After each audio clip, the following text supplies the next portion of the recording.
I am Paige DeLozier, and with me is Wendy Young. We'll introduce ourselves in just a couple minutes, but you have successfully joined us at the Propelling Progress Post-Conference, How to Drive Momentum with Families edwebinar. So now we can dive into our webinar, our presentation, Propelling Progress Post-Conference. I love an alliteration, so that's the title we went with. That's a tongue twister. Right. I could have said Propelling Progress Post-Conference with Paige, but I stuck there. How to drive momentum with families. Let's chat. So I'm going to let Wendy introduce herself first, and then I'll jump in. Well, hello, everyone. My name is Wendy Young. I have been an educator for the last 27 years. I am currently a third grade teacher in Lexington, Kentucky, home of the University of Kentucky Wildcats, Go Cats. And I have also been an elementary principal, and I have worked as a highly skilled educator. And I do a whole lot of things. I'm actually a school board member too in my district in Scott County in Georgetown as well. That is wonderful. She's also a queen of using talking points, which we'll talk about later. So yes, that's how I met her, because of that. And again, we'll talk about that later. I'm Paige DeLozier, Engagement Marketing Manager at TalkingPoints. But prior to that, I was a classroom teacher in Metro Nashville Public Schools in Tennessee, where I still live. And I have a K-6 K-6 certification with an ESOL endorsement, and mostly taught second grade. That's my home grade. I love it so much.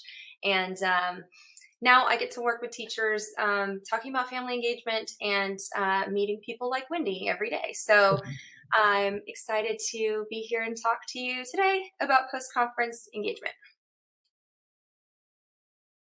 Today, during this webinar, we've done introductions, so check that off the list. We're going to talk about why conferences matter, what you think, and what we think as a group. Then we're going to have a discussion about what happens after those conferences, beyond the conferences. We'll do a little Q&A where you can ask me and Wendy anything you'd like, and then we can talk about some next steps. All right. We are going to take a little poll. So it's going to be presented to you to kind of help you think about, why do conferences matter? So go ahead and click in and let us understand what your thinking is about why conferences matter.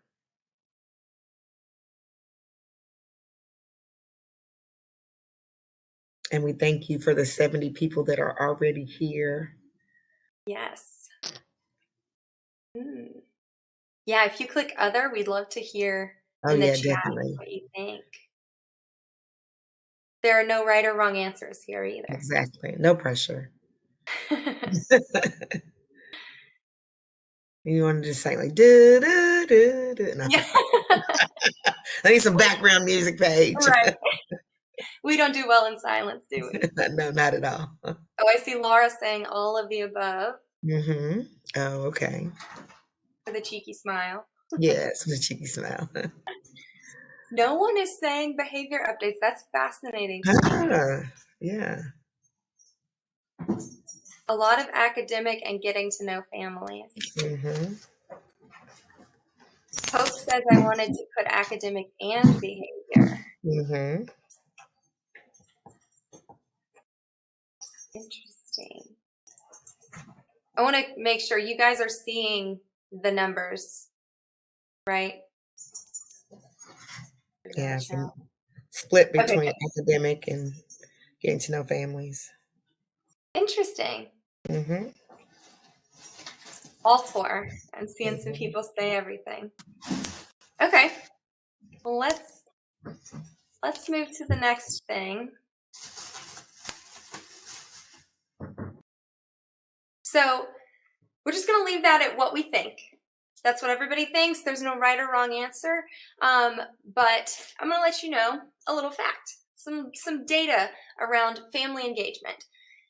It is 2 times as effective in predicting a student's success than the family's socioeconomic status. that stat shocked me when I first heard it, because everything I've ever been told as an educator is, the family socioeconomic status, those are the kids that the ones with the lowest SES are the ones that are most likely to fail. And that's what's going to, determine where they're going to be when they grow up. But when I saw this stat, Wested study, that's where I needed to share that. If their families are engaged effectively with their education, that has more impact on their success than where they are socioeconomically. And that, if we can embed that data, that fact in our heads, I think that could make a huge difference in the mindset that we have as educators and in our pursuit of a partnership with their families. Yes, because it should be a triangle. We should all be working together. So it's definitely true. Absolutely. And so then it's important to remember that children spend 85% of their time outside of school. And then if we consider remote learning, whether they're still doing that, I know we have some online teachers here.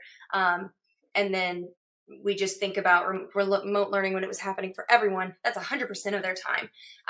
And parents are a child's first teacher. They are experts in their kids as people. So again, just keeping that fact in mind as we think about conferences, as we think about any interaction that we have with families, whether it's spur of the moment, whether it's a planned out meeting, it is going to have an impact on that child's success.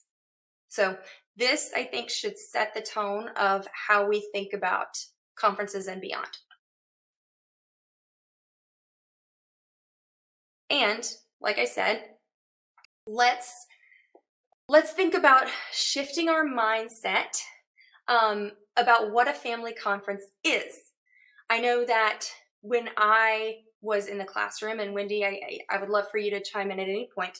When I was in the classroom, it was a lot about, let's check these off the list. Let's make sure I meet with every family member because that's what I need to do.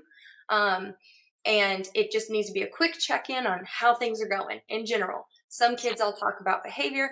Some kids I'll talk about academics. Some kids I'll just say, they're doing great.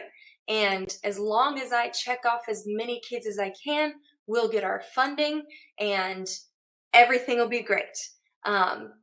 That's kind of what family conference meant, or parent-teacher conference, or whatever it is that your school district refers to it as. Do we feel like a lot of us, that's kind of how we've viewed family conferences in the past or even now? I think in the past, that's kind of what I have done, or what I did rather, until I switched my mindset based Absolutely. on what you had been talking about. Absolutely. And throw your thoughts in the chat as well. We want you to be part of the conversation. So if you have a past or current mindset of what a family conference is, throw that into the chat, because this is kind of how I know I had viewed it. Try to get as many people there. That's the goal. Not necessarily a goal for every single family. That's where we were.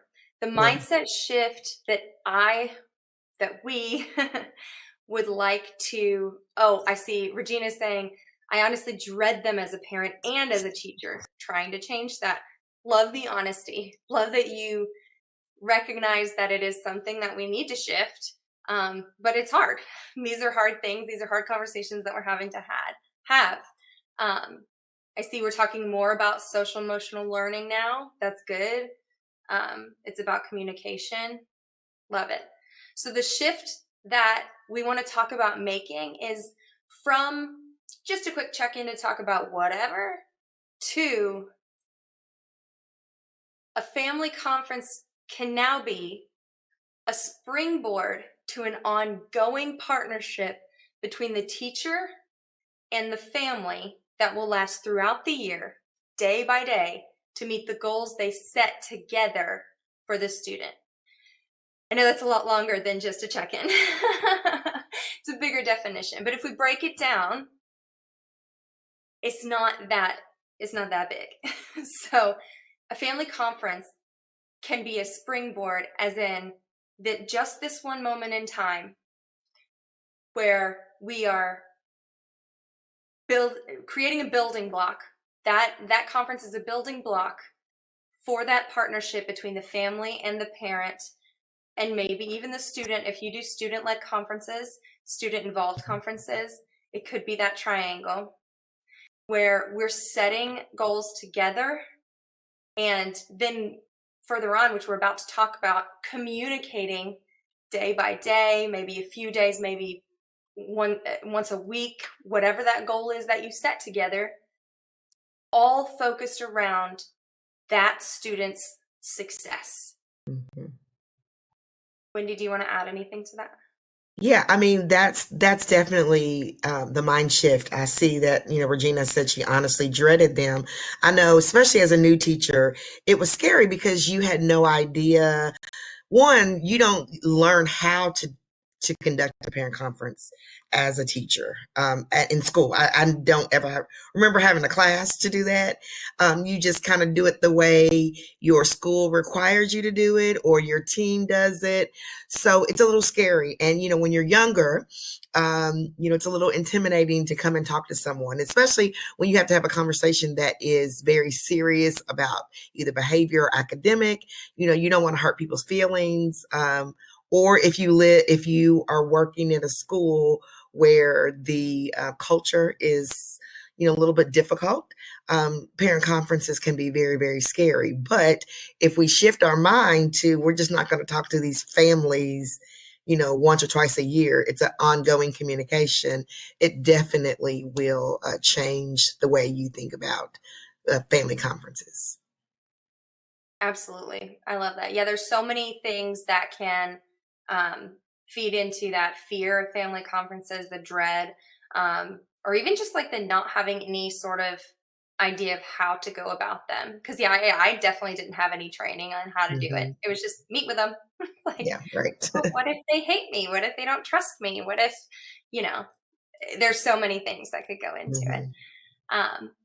There's a comment here. I love having conferences. I start again with a new chapter of history for parents and me to reset goals and let the parents know I'm focused on their child.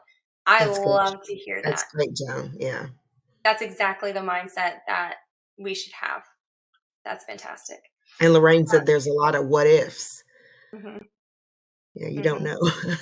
Yeah, a lot of teaching is just jumping in head first and Mhm. hoping that it goes well.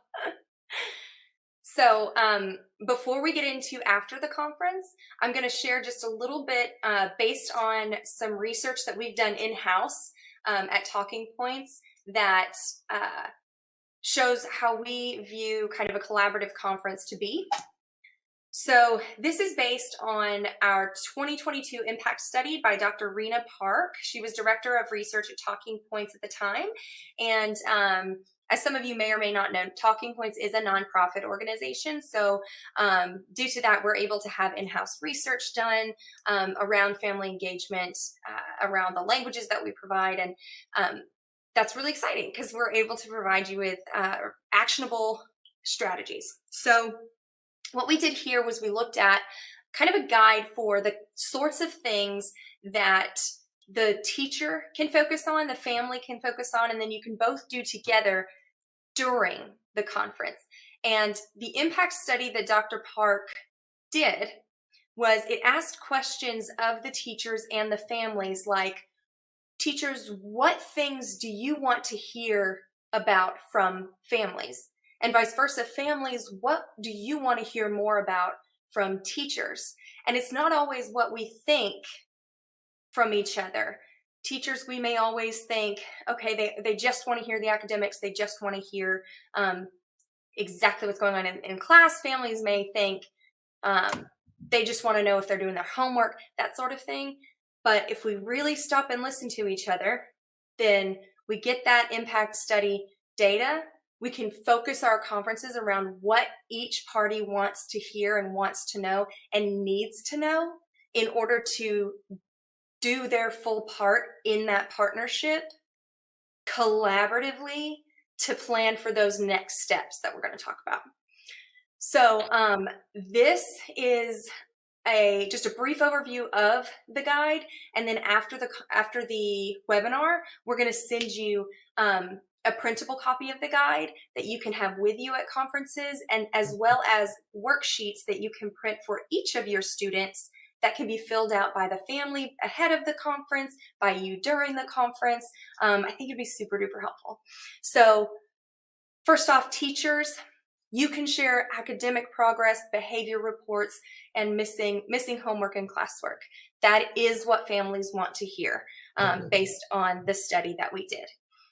Families, the things that you can ask them about that teachers told us they want to hear, and you may agree, and that families do know because they're the experts on what's going on at home, is social emotional challenges that their kid is facing, important family circumstances, which a lot of times are what may be triggering the social emotional challenges, and then might be things that they've already tried strategies that can help deal with those challenges, and then behavioral challenges, which probably coincide with your behavior reports. So the first two sections, teacher and family led, are going to overlap. And then during the last portion, the collaborative portion, that's when the two minds will work together to think, okay, based on the conversations we just had, what should our next steps be? What goals should we set for this child? Should they be academic goals? Should they be social emotional goals? Should they be behavioral? And then talking about what's the best way for us to communicate. Are you most comfortable with texting? Does that work with your work schedule? Do you want to be contacted every day or once a week? And then scheduling the next meeting for you all to come together, because a conference, again, with our new mindset, a conference is not, I'm going to see this family once and then touch base again by the time it's too late and their grades are down. I'm going to meet with them now and then continue this partnership with another check-in later. So that's kind of an overview that y'all will get the resources for.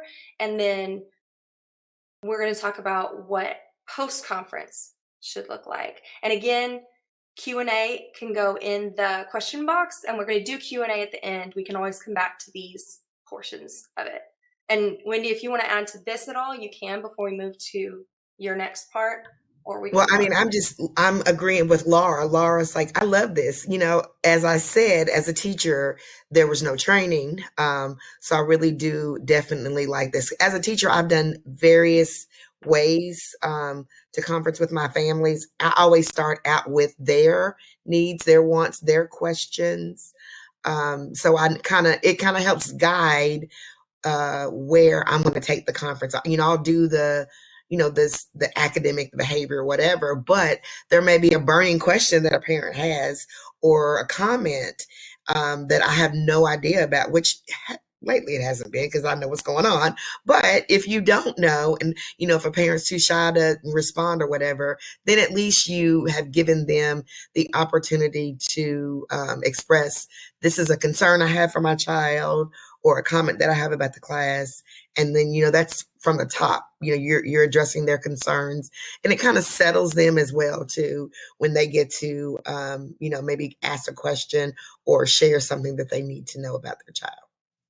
Absolutely. Because making them feel seen is step one in them being a part of that partnership, right? Yes, exactly. All right. So I'm passing it along to Wendy for this part. So what comes next? So beyond the conference. So as a matter of fact, I was telling Paige, this is our conference week. I am at an actual conference myself that has nothing to do with school, and I'm having to do many of my conferences via Zoom or on the phone.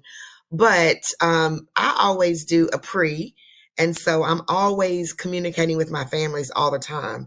So the conferences that I'm having this week are about 15 minutes. And during the conversation, you know, I explain, as far as academic, this is where your child is academically. This is where what we're working on.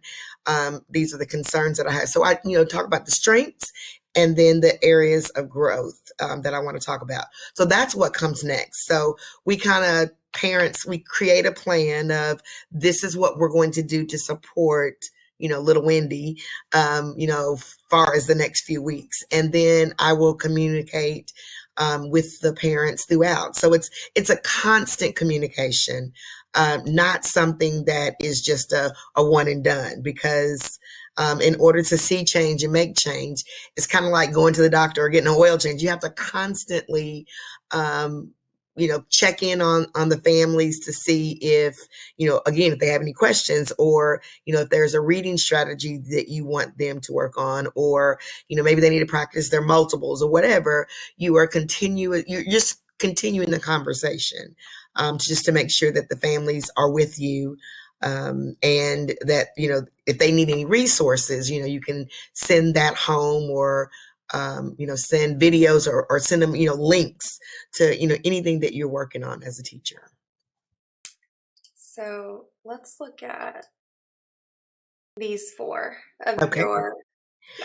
Yeah. So and this is the thing that I think about before I start with thinking about a conference. I have to think about what happens before school begins. As a teacher, I am constantly communicating with my families and do the talking points. So I send out information about the beginning of the year, paperwork, as much as I can on the front end before school even starts.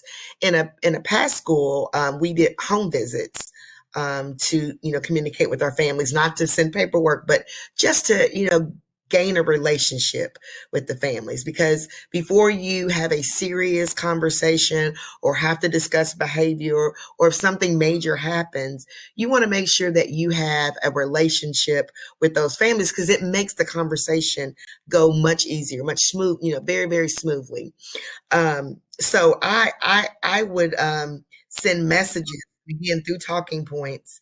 I send messages at the beginning of the year, like, I'm Miss Young. These are some things I'm going to work on. I'm going to be using talking points with you. And then I ask basic questions. What is your son or daughter like? Things that he or she likes to eat, because I like to provide a fun snack for the kids. But the question that I like the most that I ask the parents is, what, at the end of the year, June 2024, what do you hope that your son or daughter is going to experience this year? And I learned a lot from answering that question. But like I said, throughout the school year, after the beginning, I'm constantly sending messages and sharing information. So my families get constant communication with me through talking points all the time. And so I make weekly announcements. It may be a couple of times throughout the week. And I realized that one time I made too many announcements. I can only make 5 in a day. I sometimes do overkill, but they're really short.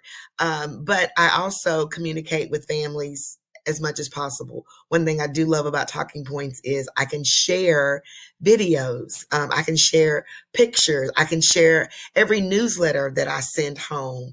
They're not in the bottom of a backpack anymore, because my families are getting these things electronically. So I know that they know exactly, what is going on. But the main thing is keep the conversation going. Don't stop the conversation at all.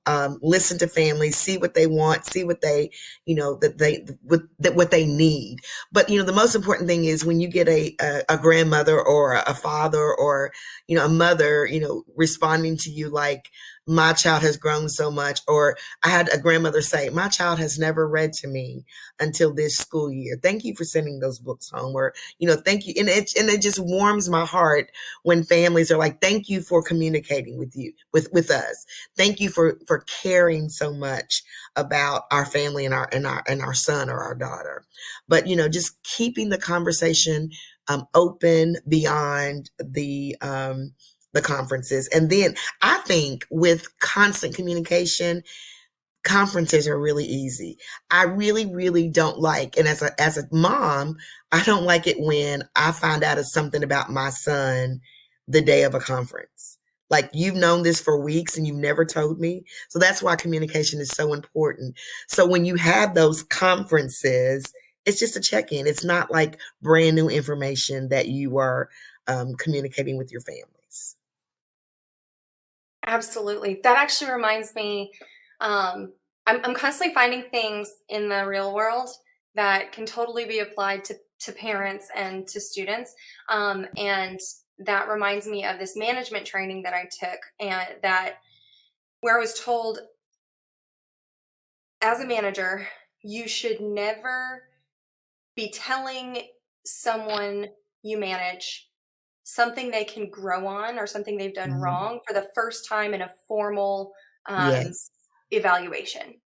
And so that also applies to these conferences that are like right at report card time or right at progress reports. Like, that's not the time for someone to be just finding out something's going wrong, Right. or something is happening that they need to act on right now.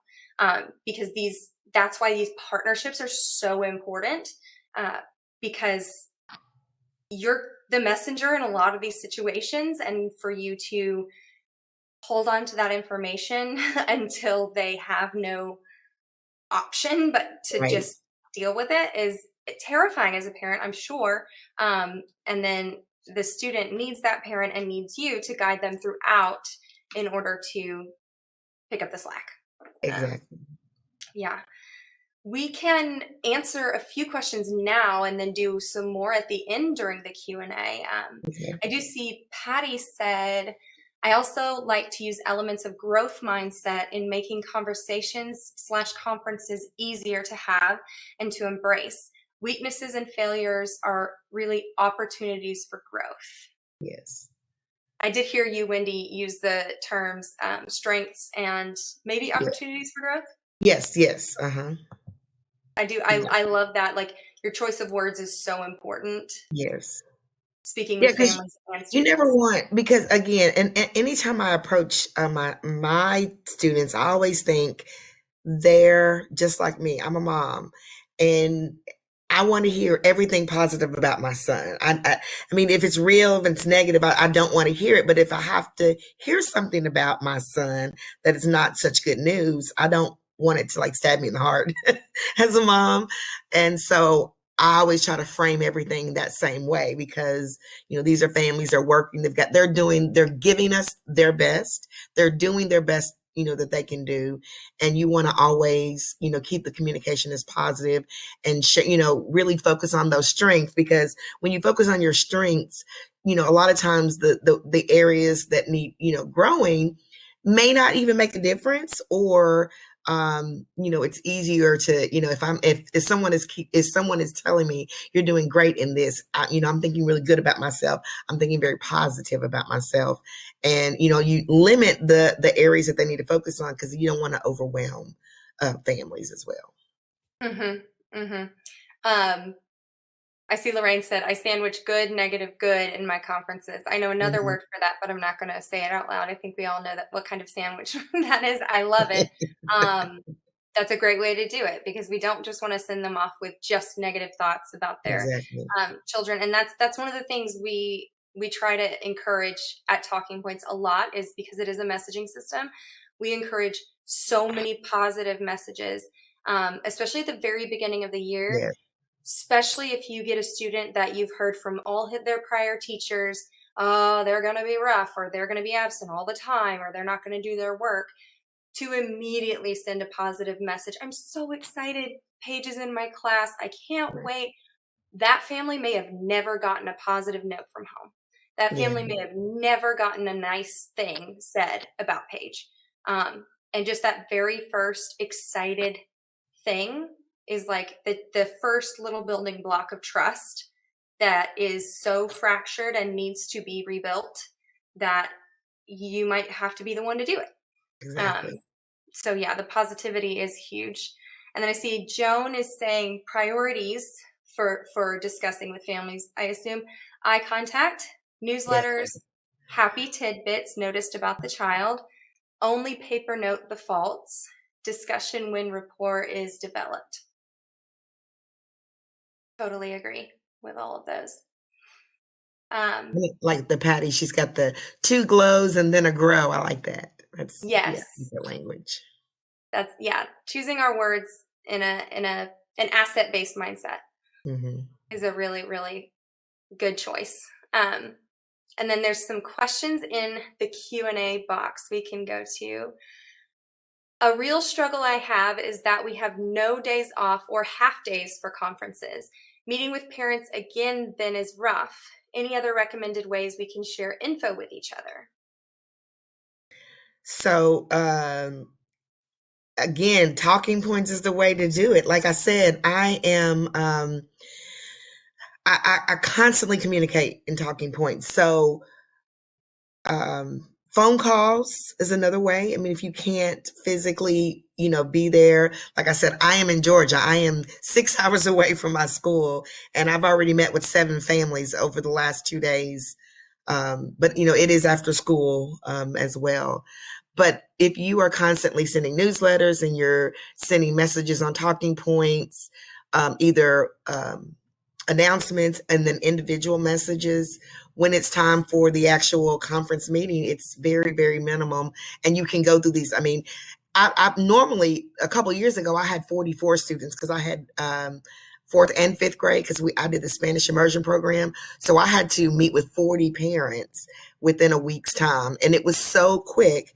And it was because I constantly stayed in communication with our families. Wow.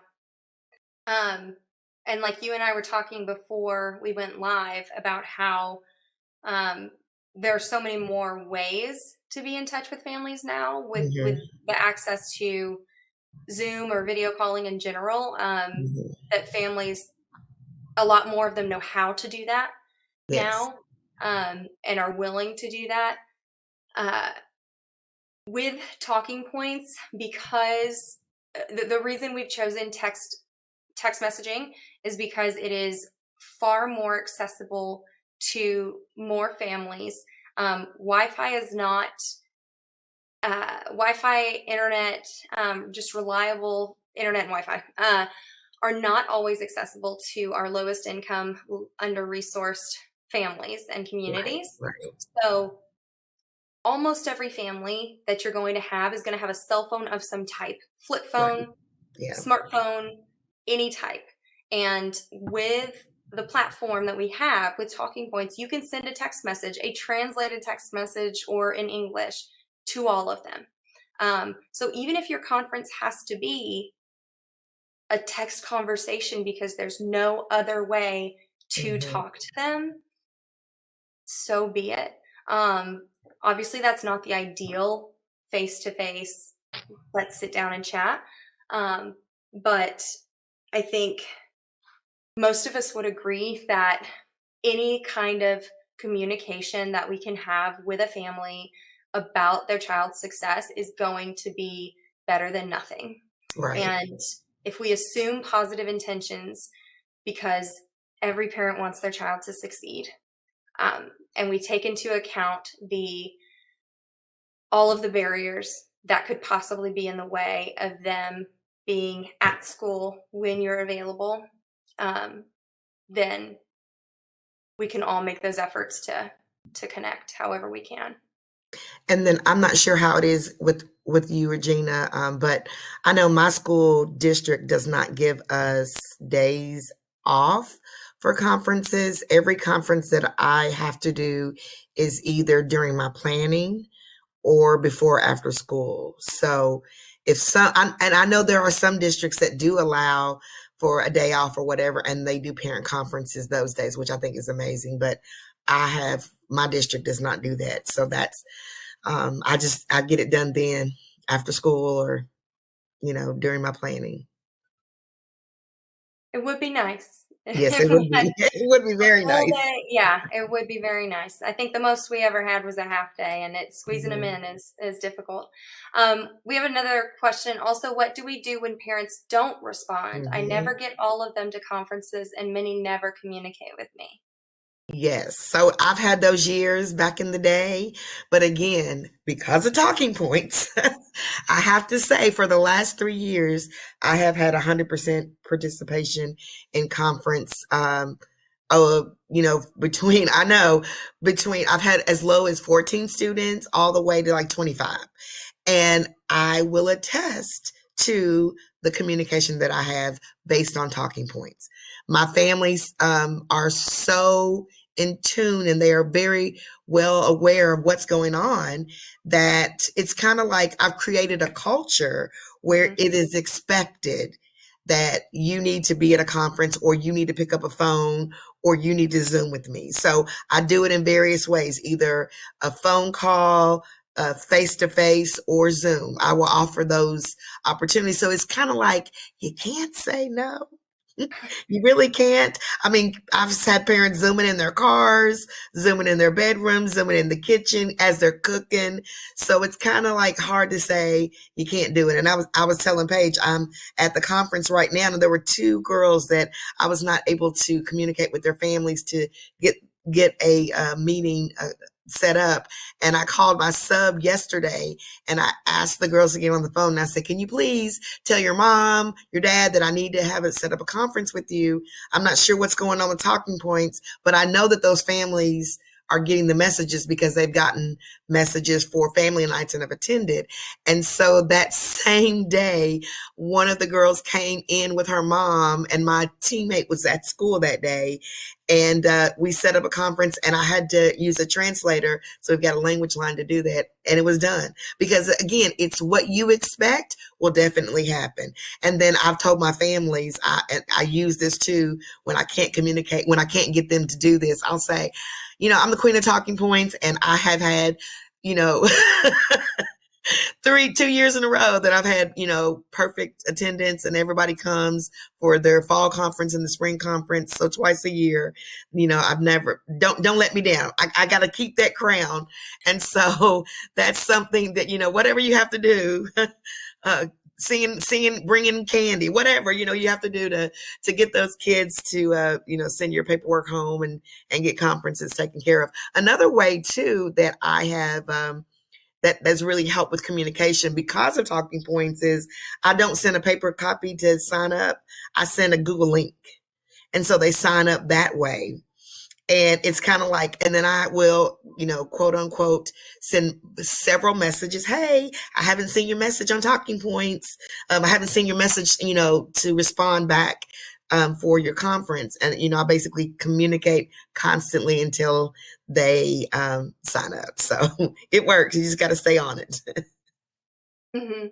And I'm happy for you to give talking points the credit, It and is. I'm telling you, it is. and I do totally think that like that communication is huge and that it works. But I also think that you're the expert utilizing a solution that Yes. happens to work. You are building the culture in your classroom with the families. You are choosing the strategies that work for you and work for your families. Hmm. And that's what it's about as far as making this happen. Yes. Um, so I think it's about that intention, and it's about, yeah, just building that trust. Like, let's see, Patty just said, I like to begin the year with welcome calls where families can Yes. be established as experts on their child and can partner with the teacher all during the year. That Exactly. relationship is based on trust and is so important. Like Mhm. that's what you're doing as well. Like Exactly. you are Yes. Yes. day one. I'm the expert on the academics. I've Hmm. just met your child. You've known them since birth. Right. Let's team up. Here's what I expect from you. I know what you expect from me. Like Hmm. let's team up. And I think that's absolutely uh yeah, absolutely essential. I see And Joan. Lorraine said she Oh, go ahead. used Sign Up Genius. I've used that as well. And Sign Up Genius is great because you have to do a couple steps to use Google. You got to add another feature so parents don't sign up for the same thing for the same conference. But yes, Sign Up Genius is great. Oh, interesting. I did not teach pre-K, so I don't have this experience, but Joan is saying the most inappropriate conferences are phone conferences in the classroom during pre-K rest times. That sounds correct. Yeah. Please, principals and directors, do not encourage these types of conferences. It is very difficult for and uncomfortable for teachers, parents, and students as well. Thank you. Face-to-face is best. Yeah, Yes. absolutely. Because Yes. that's private information that you're having Yeah. during a conference. It should Right. just be you in the Yeah, um never when kids are in the room. So it's always just if I'm on the phone, and I'll say this too, the phone calls that I've had to make, like this week, I've seen these parents face to face already. And so, I mean, and if anything, I always make sure that there is a concern. They hear this concern from me either face to face if they, come to a family conference, I would come to a family night, I'll kind of pull them to the side and say, hey, I want to talk to you about something. Or I'll send a message on Talking Points and say, I've noticed something that I need to talk to you about. Your child is, he and she are not in trouble. There's nothing, but I just want to, ask some questions so I can understand a little bit better. So I try to soften it so it's not like something hard, and they realize, oh, she really wants to know something about my child. And they'll say, yeah, call me now, or call me, in a couple hours or whatever. And we get that taken care of. You know what? Kentucky's not that far away from me. I might just move so Yes. you can be my child's teacher. Come on. We have I love one more it. one more comment, and then we'll move on in the presentation. Tyson says, I love the quote, trust is earned in drops and lost in buckets. All Yeah. those small, warm family touch points add drops to the trust bucket. Yeah, that's I nice. really like I that. like that too. Because, yeah, just one moment, you could spill the whole bucket, but you have to Yeah, work so hard to get those drops in the right. bucket. We will get to the next question that's in the chat after we do this next portion, because we have talked quite a bit about talking points without kind of telling you the whole uh, idea of what talking points is. A lot of you probably know what talking points is. Some of you may not. So I mentioned we are a nonprofit organization, and our mission is to relentlessly remove systemic barriers to effective, equitable family engagement for the success and well-being of each and every student. And the way that we do that is we provide what Wendy was talking about, is that two-way text message platform for families and teachers. So what teachers can do, whether they're on the web or on their mobile device, is they can send a text very kind of informally to families about just about anything. Like in this picture, your child wrote a really good poem in writing class today. You could ask them to read it to you. And then rather than just asking like, what'd you do at school today? Nothing. Nothing. Like we always see, the parent can say, I heard you wrote this awesome poem Exactly. today at school. Can you read it to me? And then your kid's really surprised. And there's this authentic engagement where the family is actually knows what's going on, and the kid can feel proud of what they did at school and talk to the parent about what it was.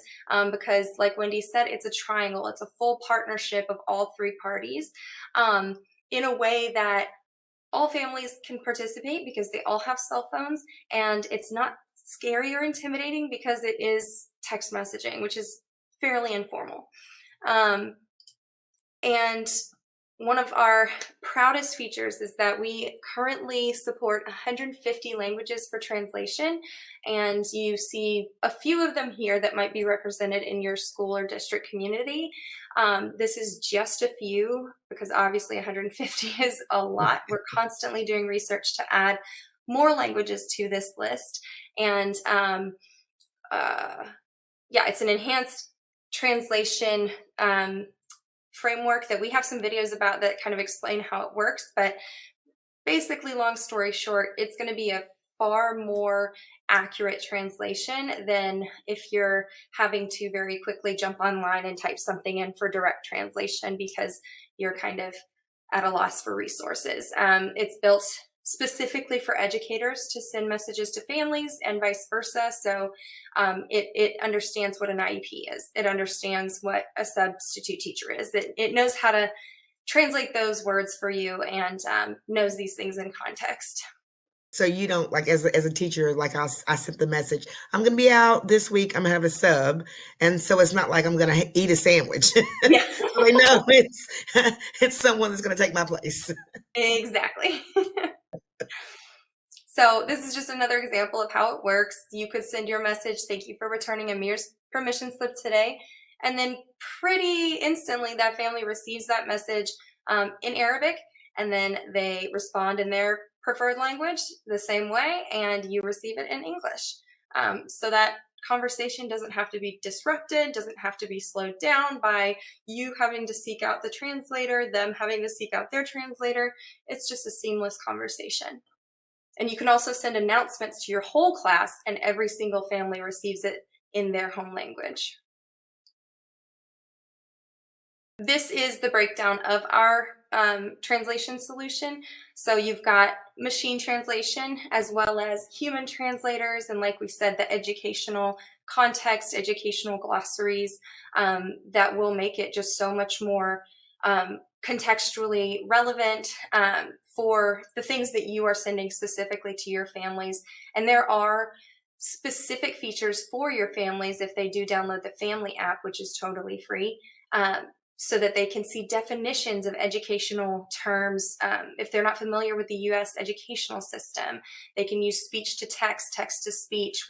We've really focused on the fact that a lot of adults in the U.S. Are either illiterate or have very low literacy levels. So we've put in several features that kind of cater to that audience and help with that, because they also deserve to be very involved in their children's education. So highly recommend that you check out our website and look at some of those features to see if they resonate with you or could benefit some of your families. And here's kind of an example of some of those, the sub sandwich example, text to speech, speech to text, and the readability flags, for example, if translation is something that you're writing for, or even just writing messages that you want to make sure everyone's going to understand, it will pop up a flag if you start writing something that's pretty difficult. If it's written at like a 10th or 11th grade level, it will pop up a flag and say, hey, not sure that everyone in your audience is going to be able to read this, or if it's going to translate super well. So let's make sure you're writing concise sentences and not using passive voice. And we've just got some tips in there for you so that everything goes through smoothly the first time, so we don't have to worry about mistranslations or miscommunication. Yeah, I do like that feature because as a teacher, we use that jargon a lot, and thinking that way, and you're not thinking like a parent or someone that may not have the level of education. So I get that all the time. So I have to read. Make it simple, like kids. Keep it simple. Exactly. So yeah, the Talking Points for Teachers app is totally free for educators, for teachers individually. So you can scan this code or go to our website and sign up for your own account, add your families, and start messaging today.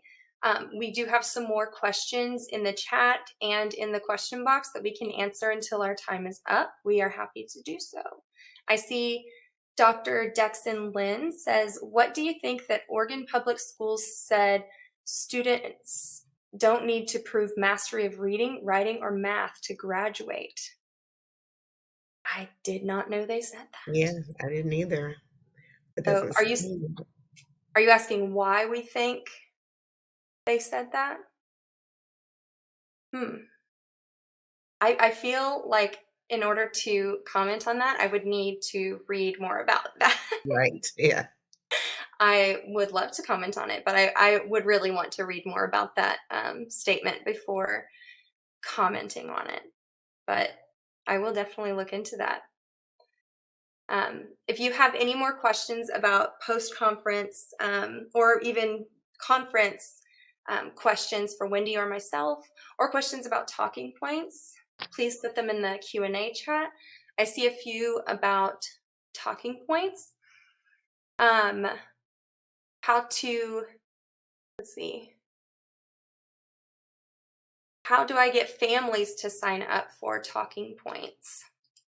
So what's great about, and I'm not sure how Wendy does it each year, but what's great about Talking Points for families is that we recognize that families, when you're trying to put them onto any sort of new platform, it's very difficult to get 100% of your families on board, whether it's because it's hard to track them down or teach them a new tool, whatever it may be. So we've created a situation where you can have no barrier to entry, which means it's an opt-out program. You can log into your account, add all of your contact information, and then immediately start texting them.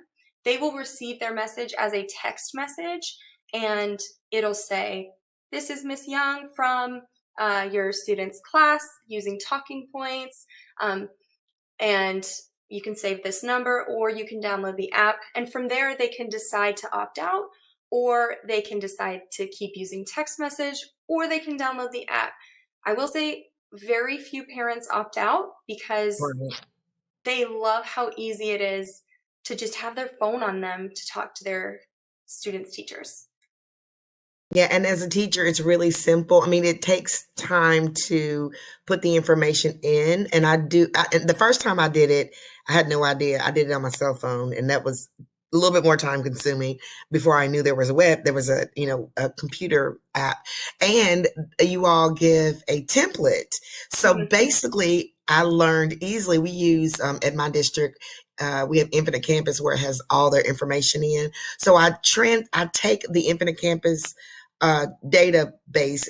It's in an Excel spreadsheet. I make it a CSV, and I just copy and paste the student's name, the parent's name, the telephone number. Then I click what language that they speak, and then I just push a button. So it may take 20 to 30 minutes depending on how many students you have, or 15 if you copy and paste like I did.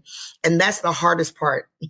The hardest part is putting it in. And the easiest part is, because I use my cell phone constantly, it's by my side. I will voice text messages. Every morning, if somebody is absent, I will send a voice text. Good morning, so-and-so's not here today. We really miss them. And 15 minutes later, they'll show up at school because mom or dad has overslept. And so that's really, really, really good.